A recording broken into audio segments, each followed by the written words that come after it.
C'est bientôt l'heure de la récréation à l'école paroissiale de Nashville. Au fond, le jardin d'enfants où les petits font de la balançoire. Une voiture cherche à se garer devant l'établissement. Le conducteur s'approche, les portes vitrées explosent. Gilet noir, pantalon de camouflage et casquette de baseball, il arpente les couloirs, pointant un fusil semi-automatique. 10h13, premier appel au 911. Des agents se précipitent à l'intérieur. L'assaillant tue 6 personnes avant d'être abattu par la police 14 minutes plus tard. Le tireur est une femme, Audrey L., 28 ans. Nous avons un manifeste, nous avons des écrits concernant cette attaque, nous disposons d'un plan de la façon dont tout cela allait se dérouler. Il existe actuellement une théorie dont nous pourrons peut-être parler plus tard, mais elle n'est pas confirmée. Pour quelles raisons? Quel mobile? Les enquêteurs cherchent à savoir.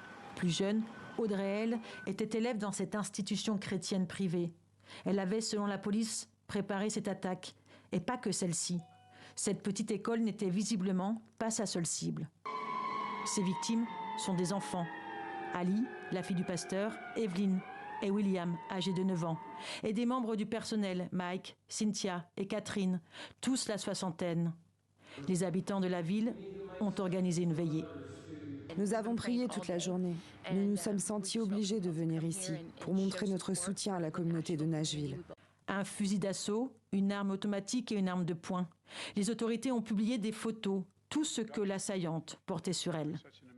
Nous devons faire davantage pour mettre fin à la violence armée. Elle déchire nos communautés, elle déchire l'âme de cette nation. J'appelle donc à nouveau le Congrès à adopter mon interdiction des fusils d'assaut. L'année dernière, selon un chercheur américain, 303 fusillades ont eu lieu dans des écoles aux États-Unis, la pire année depuis 53 ans. Depuis janvier, il en compte déjà près de 100.